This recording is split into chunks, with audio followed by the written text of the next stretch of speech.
eterna, que te conozcan a ti, al único Dios verdadero y a Jesucristo a quien tú has enviado. Padre, mire este tema, Señor, que traemos. Señor, mira este por ciento donde el 73% de los llamados evangélicos creen que tu Hijo eterno ha sido creado. Señor, ten misericordia de tu iglesia. Señor, y que el 43% de los evangélicos abiertamente niegan la deidad de Cristo.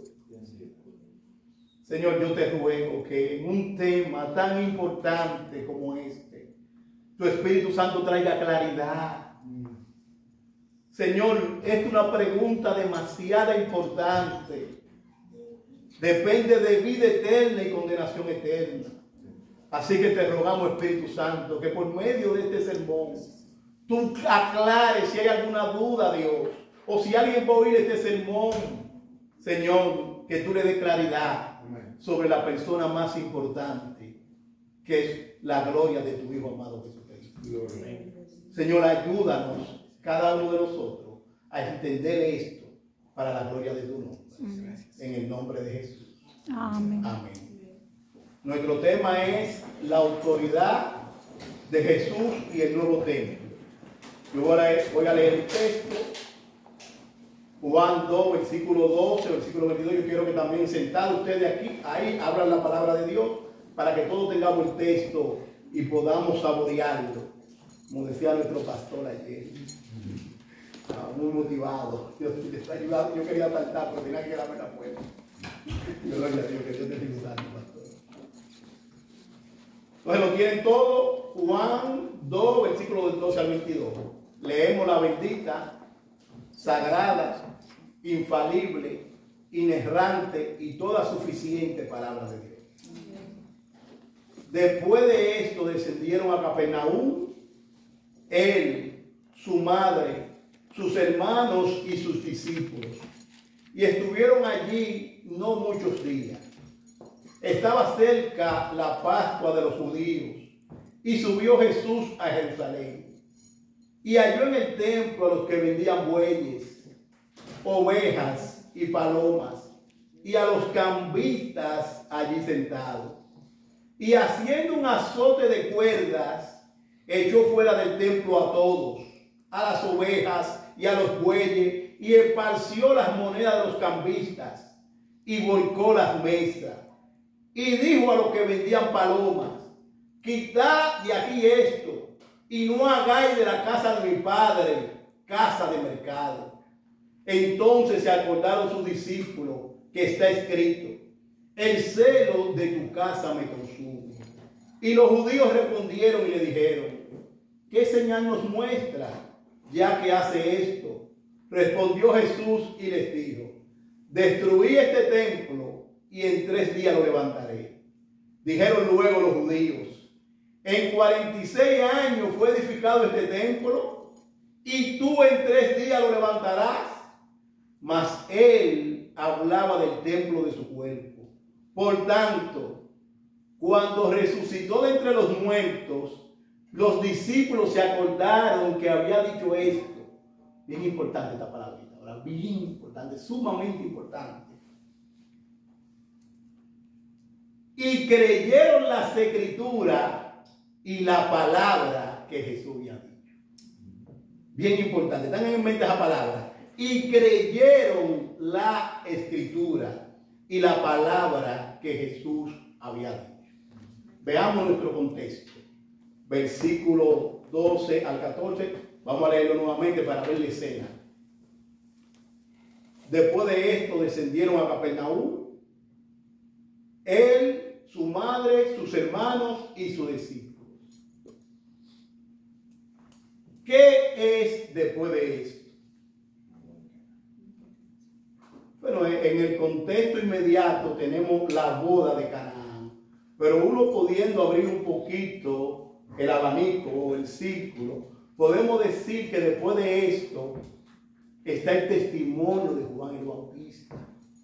Cuando las autoridades fueron a averiguar y preguntaron e indagaron a Juan el Bautista y le preguntaron que sí, él era el Cristo. Y él dice, confesó y no negó. Yo no soy el Cristo. ¿Eres tú quién, Elías, o eres el profeta? No lo soy. ¿Quién eres? Yo soy la voz de uno que clama en el desierto. Y quiero mencionar una palabra de Juan, que él dice, mira, él que viene después de mí es más poderoso que yo. Porque ahora cuando lo veamos en el templo, fue al Sanedrín, a la gente del Sanedrín, que Juan le dijo, el que viene después de mí es mucho más poderoso que yo. Ahora, ¿por qué era más poderoso que yo? Porque él existía mucho antes que yo. Y todos nosotros sabemos que Juan el Bautista nació unos 6 meses primero que Cristo. Pero cuando él se refiere a la persona de Cristo, dice, él es antes de mí. Y él es más poderoso que yo. Tomen eso en cuenta, para cuando lo veamos ahora en el templo. Fue el Sanedrín que le dijo, Cristo es más poderoso que yo. Él es más poderoso que yo. Pero también después de esto, también podemos decir el llamado de los discípulos. Sabemos que cuando Juan el Bautista señaló, dijo, he ahí el Cordero de Dios que quita el pecado del mundo, lo siguieron Juan y lo siguieron Andrés. Claramente que el nombre de Juan no se menciona, pero la mayoría de los académicos y los teólogos están convencidos que fue Juan el que escribió este libro, que también siguió a Jesús. Andrés llamó a Pedro, Jesús llamó a Felipe, Felipe llamó a Natanael y ya conocemos la historia. Y en el contexto inmediato, entonces está el milagro de la boda de Caná. Que cuando las aguas vieron a su creador, ¿qué fue lo que hicieron? Se pusieron rojas. Cuando las aguas vieron a su creador, se pusieron rojitas. Y cuando el maestresala probó esa agua rojita, dijo, oye, pero verdaderamente dejaste el mejor vino para esta hora. Pero cuando las aguas vieron a su creador. Entonces el texto sigue diciendo que de ahí pasó a Capernaum. Y aunque no pasó muchos días en ese momento en Capernaum, Capernaum fue la base central del ministerio de Cristo. Claramente nosotros sabemos que nuestro Señor Jesucristo tenía un ministerio itinerante, que él iba como maestro de pueblo en pueblo, enseñando la palabra de Dios, pero pasó mucho tiempo en Capernaum. En Capernaum hizo milagros extraordinarios, al extremo que el Señor dijo, y tú, Capernaum, hasta el cielo eres levantada, hasta el Hades será humillada. Porque si los milagros que se hicieron aquí se habían hecho en Sodoma y Gomorra, todavía hubiera existido esa ciudad. Pero dice que no duró mucho en Capernaum. Y el versículo 13 dice, y estaba cerca la Pascua de los judíos. Y subió Jesús a Jerusalén y halló en el templo a los que vendían bueyes, ovejas, palomas y los cambistas allí sentados. Todo varón judío de 12 años en adelante debía asistir a la Pascua. Esa fiesta celebraba la conmemoración de la liberación del pueblo de Israel, 400 años esclavo en Egipto, y se celebraba eso. Y hay muchos detalles maravillosos sobre esa celebración. Y uno de ellos era que el principal, cuando se reunía con la familia, daban una acción de gracia, porque esos peregrinos venían desde lejos. Estaban esparcidos por todo el imperio romano y venían desde lejos. Y era muy peligroso el viaje.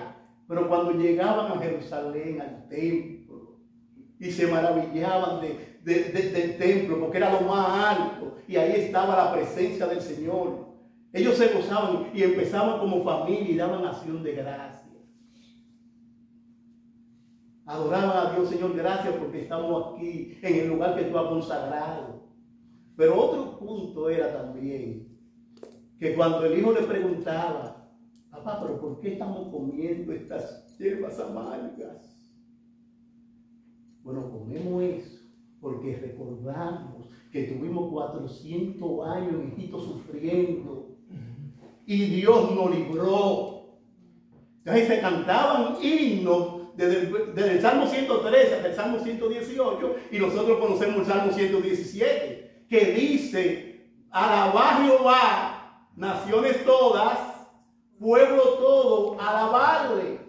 Ahora, ¿por qué tenemos que alabar a Dios? Porque ha engrandecido sobre nosotros su misericordia y su fidelidad es para siempre. Y todo eso se hacía en esa fiesta de la Pascua. Según el historiador judío Josefo, Flavio Josefo, la celebración de la Pascua se podía reunir de 1 millón de peregrinos hasta 2 millones. Y Jesús también subió a la Pascua. Pero ahí en la Pascua se encontró con una escena. Jesús subió al templo. El templo tenía una estructura de grado de santidad. Estaba el lugar santísimo, estaba el lugar santo, estaba el atrio de los hombres, el atrio de las mujeres, y por último, entonces estaba el atrio de los gentiles. Nosotros sabemos que en el lugar santísimo solo podía entrar el sumo sacerdote una vez al año, pero tenía que tomar un cuidado extremo, una purificación extrema para entrar a ese lugar. Y en el lugar santo entonces estaban todos los sacerdotes ministrando, en el atrio estaban los levitas, y en el atrio de los hombres, entonces todo el pueblo podía entrar, en el atrio de las mujeres, pero quiero llamar su atención en el atrio de los gentiles. ¿Dónde usted piensa que estaba el mercado? ¿Dónde usted piensa que estaba ese mercado? En el atrio de los gentiles. Ahí tenían el mercado, en el atrio de los gentiles. Y aunque muchos entienden que a primera instancia las autoridades empezaron bien, diciendo, bueno, estos peregrinos vienen de lejos, y estos adoradores vienen a adorar a Jehová al templo, y no tienen esos animales, y los animales tenían que ser perfectos. Empezaron bien, como los fariseos, porque los fariseos a primera instancia no empezaron mal. Los fariseos a primera instancia empezaron bien. Lo único que se corrompieron, porque entonces en lo externo querían aparentar lo que no eran. Pero esta gente, muchos estudiadores piensan que ellos a primera instancia empezaron bien. Bueno, estos peregrinos vienen de lejos, vamos a darle un animalito aquí para que ellos hagan su adoración y su ofrenda. El asunto fue que se convirtió en una cueva, porque ahora el peregrino venía a adorar desde lejos con su animalito y te decían, no, ese no pasa la inspección. Ese no pasa la inspección. Tú tienes que comprar de esto. Y ahora, todo judío después de 20 años tenía que traer una ofrenda al templo, y tenía que ser con la moneda del templo, y los cambistas, de una manera usureros, entonces le compraban 12.5%. Imagínate a los adoradores que venían a adorar. Pero hay algo más. Que cuando Dios salvaba a un gentil por su gracia, el gentil lo único que oía era las bullas de los animales, la bulla de la paloma y el regateo de los cambistas. Y como era gentil, ellos tenían una inscripción: ningún extranjero puede pasar de este lugar a menos que quiera morir. Pero nuestro Señor Jesucristo, que es el juez de toda la tierra, no iba a tolerar eso en la casa de su Padre. Jesús dijo: ¿no está escrito? Mi casa será llamada casa de oración para todas las naciones, mas vosotros la habéis hecho cueva de ladrones. Esa gente se convirtieron en unos ladrones. Empezaron bien, pero después se fueron detrás del dinero. Muy lamentable. Jesús purifica el templo y lo redefine. Su acción muestra su divinidad, denuncia la profanación y anticipa su resurrección, que convierte a su persona en el verdadero lugar de encuentro con Dios.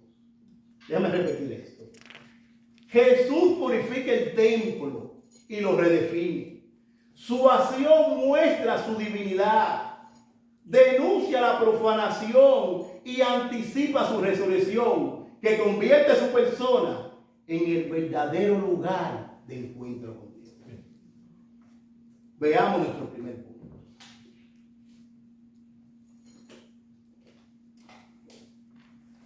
La autoridad de Jesús demostrada. Versículo del 15 al 17. Y haciendo un azote de cuerda, echó fuera del templo a todos, y las ovejas, y los bueyes, y esparció la moneda de los cambistas, y volcó las mesas. Y dijo a los que vendían palomas: quitad de aquí esto, y no hagáis de la casa de mi padre casa de mercado. Entonces se acordaron sus discípulos que está escrito: el celo de tu casa me consume. Jesús actúa con autoridad profética y mesiánica. Su obra no se explica solo por una reforma social, sino por su identidad.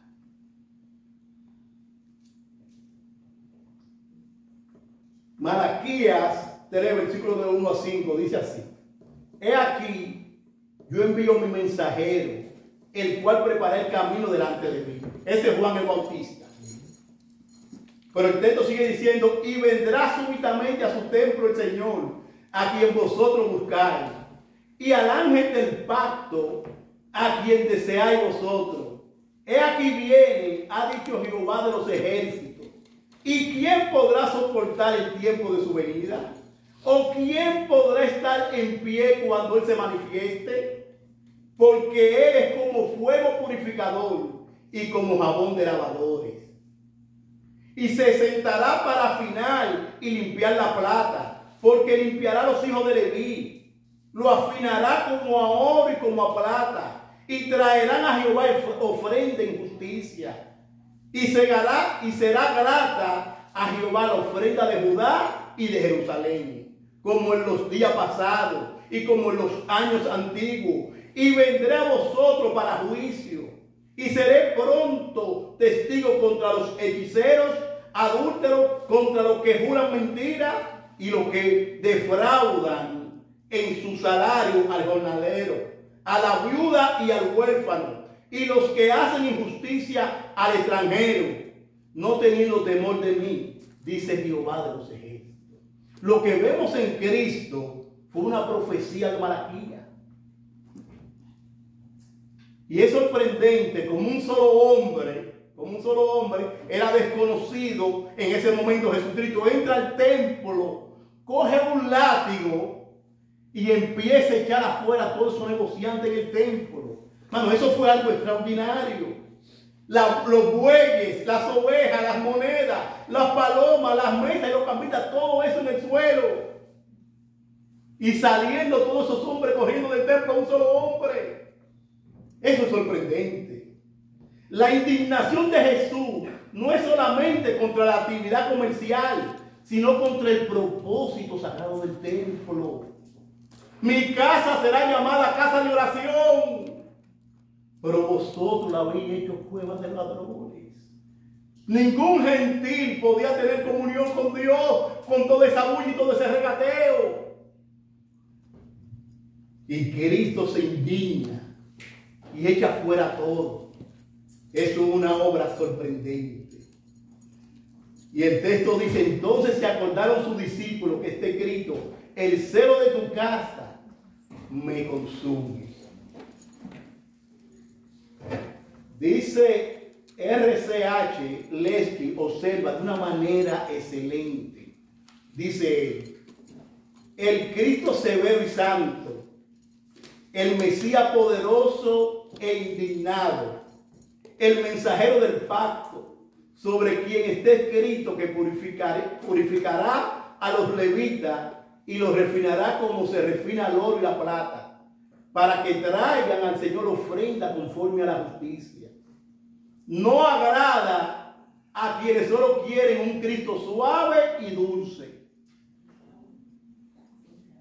Pero aquí el registro de Juan retrata el celo ardiente de Jesús, cuya llegada fue con tan repentina y tremenda eficacia que ante este desconocido, sin mayor autoridad que su presencia y su palabra, esta multitud de mercaderes y cambistas que se creían con todo el derecho de hacer negocio en el patio del templo, huyó desordenadamente como un montón de niños traviesos. Fin de la cita. Hermano, usted puede imaginar esa escena. Usted puede imaginar esa escena.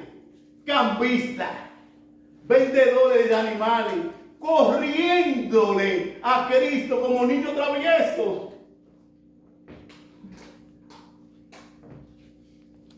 En una ocasión fueron a arrestar a Jesucristo y los guardias, cuando lo oyeron hablar, dijeron: jamás hombre alguno ha hablado como este. Bueno, eso es algo sorprendente lo que hizo Cristo en ese momento, mostrando su autoridad a un desconocido.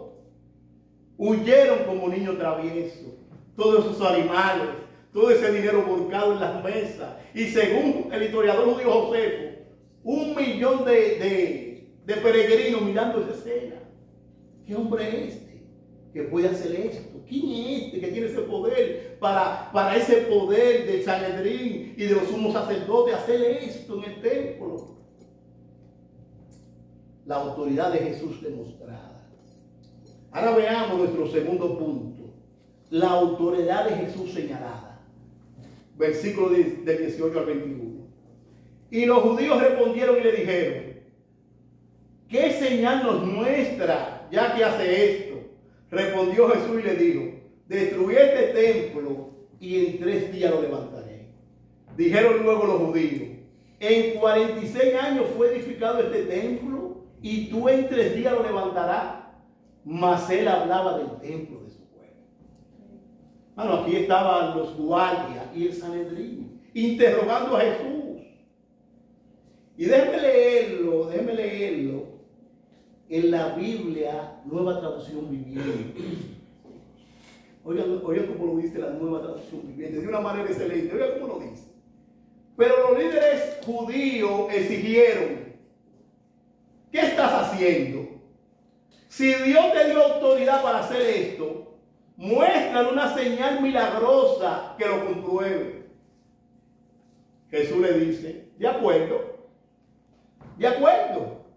contestó Jesús, destruyan este templo y en 3 días lo levantaré. ¿Ustedes quieren una señal? De acuerdo.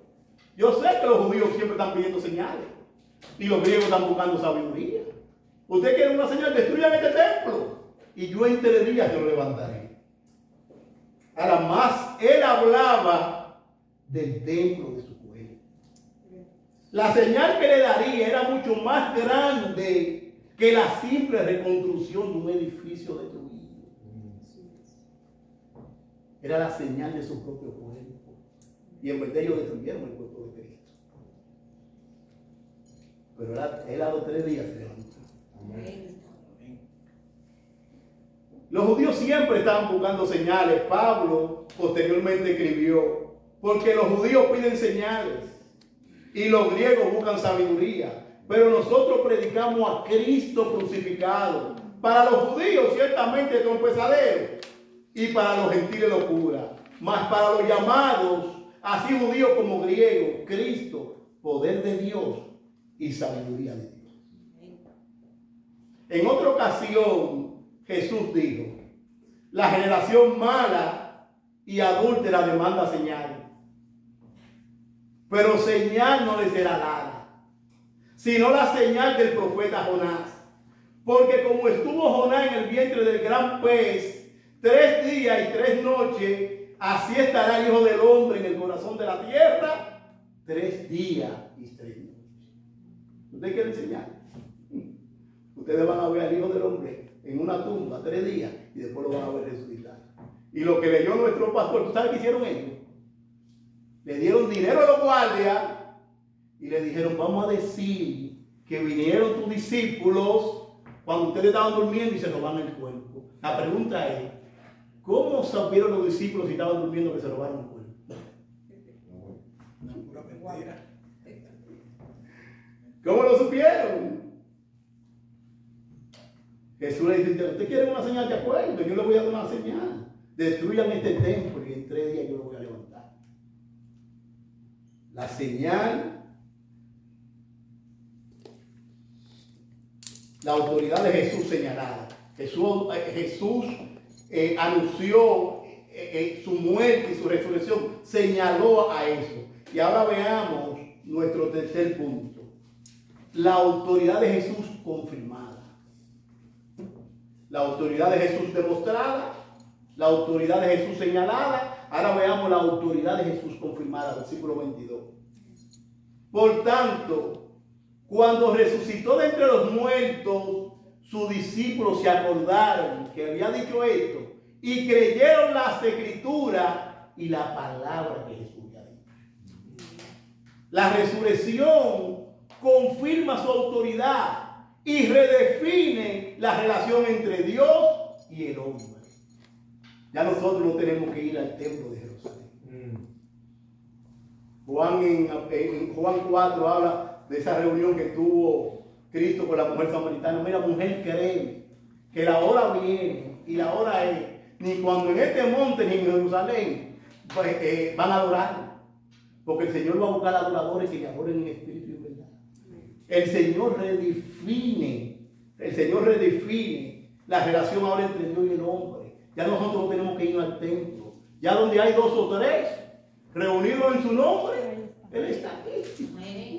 Y Él está aquí. Nosotros no tenemos que ir a Jerusalén. Y el Señor en su muerte y su resurrección rompió el velo del templo. Y ahora todos nosotros tenemos un acceso directo.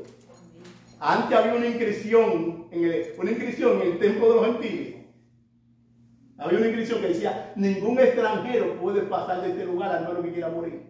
Y ahora Cristo dice que todos tenemos acceso directo.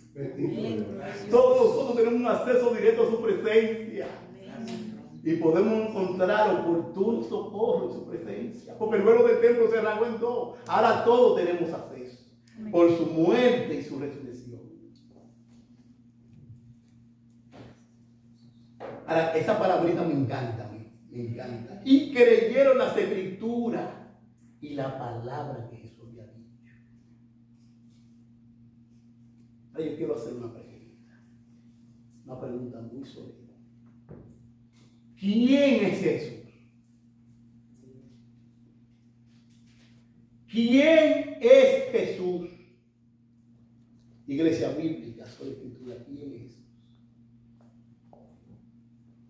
La sola consideración no es suficiente. Es una pregunta que necesita responderse. Y responderla mal, sin importar cuál sea la excusa, lleva a la devatación eterna. Cristo le preguntó a sus discípulos, ¿quién dice la gente que yo soy? El Señor Jesucristo le preguntó a sus discípulos. ¿Quién dice? Bueno, uno dice que tú eres Juan el Bautista. Otros dicen que tú eres Elías, otros dicen que tú eres Jeremías o alguno de los profetas. Pero vosotros, ¿quién decís que yo soy? Déjenme repetir esto, hermano. La sola consideración no es suficiente. Es una pregunta que necesita responderse. Y responderla mal, sin importar cuál sea la excusa, lleva a la condenación eterna. Bueno, cuando yo leí que un 73% piensan que Jesús es creado, eso me trae preocupación. Eso me trae preocupación. Y cuando un 43% llamado evangélico, no testigos de Jehová, no musulmanes, no mormones, piensan que Jesucristo no es Dios, eso es preocupante. Bueno, porque si yo no creo que Jesucristo es Dios, yo no tengo ninguna oportunidad de ir al cielo. Si yo no creo que Cristo es Dios, yo no tengo ninguna oportunidad de ir al cielo. Y esa pregunta necesita ser contestada. Y las escrituras aseveran la identidad de Cristo. Claramente. Se le llama a Dios en Juan 1:1, Juan 20:28 y Romanos 9:5. Se le llama a Dios clarito. En el principio era el verbo y el verbo era con Dios y el verbo era Dios, clarito. Cuando Tomás el incrédulo dijo, yo no voy a creer en eso, que Cristo resucitó, yo no creo en eso. No me vengan a mí con ese cuento, a otro vengan con ese cuento. Y Jesucristo amablemente le dijo, Tomás, oye, el Señor de verdad que mira la empatía y la misericordia del Señor. Y dijo, Tomás, ven acá, mete tu dedo aquí, mete tu mano aquí. ¿Qué dijo Tomás? Señor mío y Dios mío. Claramente la Biblia llama a Jesucristo Dios. La Biblia dice que Él es nuestro gran Dios y Salvador. En Tito 2:13 y 2 de Pedro 1:1. La Biblia también lo llama Dios fuerte. Isaías 9:6. La Biblia lo llama a Él el yo soy. Juan 8:58. La Biblia también lo llama el primero y el último. Apocalipsis 1:17 y Apocalipsis 22:13. La Biblia también lo llama Señor de señores. Apocalipsis 7:14 y 7:14. La Biblia también lo llama a Él el Alfa y el Omega. Apocalipsis 22:13 y Apocalipsis 1:8. La Biblia lo llama a Él, que Él es uno en esencia con el Padre, Juan 10:30. La Biblia lo llama también que Él existía en forma de Dios, Filipenses 2:6. La Biblia también lo llama, Él es la imagen de su sustancia, Hebreos 1:3. La Biblia también lo llama que Él es el creador y sustentador del universo, Juan 1:3, Colosenses 1:16 y Hebreos 1:3. Y la Biblia dice explícitamente que en Él habita corporalmente toda la plenitud de la deidad. Colosenses 2:9. Él es quien perdona pecado, Marcos 2:7. Él es que levanta a los muertos, Juan 5:21 y Juan 11:25. Él dijo claramente, yo soy la resurrección y la vida. Y el que cree en mí, aunque esté muerto, vivirá. Amén.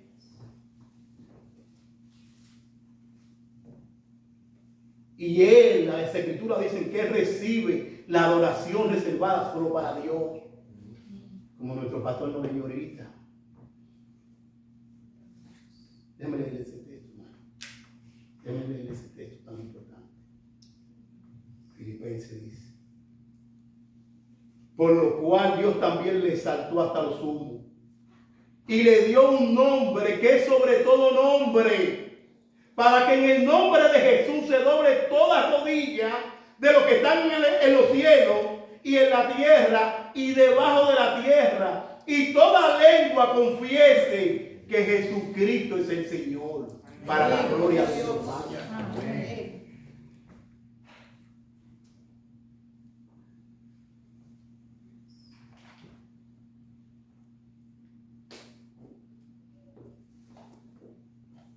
¿Qué hemos visto?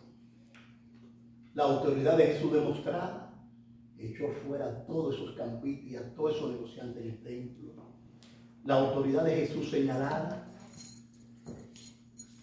diciendo, destruye este cuerpo y en 3 días me lo voy a levantar, como se levantó de la tumba. La autoridad de Jesús confirmada, la resurrección confirma claramente que Él es quien dijo que es. Hermanos y hermanas, claramente la evidencia bíblica solo lleva a una conclusión: Jesucristo es Dios. Amén. Una conclusión lógica y sencilla. Los textos claramente lo confirman. Y Cristo dijo: porque si no creéis que yo soy, en vuestro pecado moriréis. Vamos, un 73% negándola y un 43% abiertamente. Y Cristo dice: si no creen que yo soy, en vuestro pecado moriréis. No, yo tengo que creer que Jesucristo es quien dijo que es. Y si aquí hay un amigo, tenemos que decirle: amigo, no tiene que morir en tu pecado. No tiene que morir en tu pecado. No tiene que sufrir toda la eternidad apartado de Dios. La puerta de la gracia está abierta. La puerta de la gracia está abierta. Él es el único mediador entre Dios y el hombre. Él es el camino, la verdad y la vida. Y Él es el Cordero de Dios que quita el pecado. Amigo, no tienes que morir en tu pecado. Gloria a Dios. No tienes que morir en tu pecado. Todo aquel que confiese que Jesucristo es el Señor será salvo. Cristo es el Dios que se encarnó y vino a morir por tu pecado y por mi pecado. Y no hay otro nombre dado a los hombres en el que podamos ser salvos, solo en el nombre de Cristo. Amén. Y yo tengo que creer eso y abrazar eso. Y dar mi vida por eso. Tengo que dar mi vida por eso. Como la dio Policarpo, como la dio Pablo, como la dio Pedro. Confesando que Jesucristo es el Señor para la gloria de Dios. Amén. Gloria a Dios.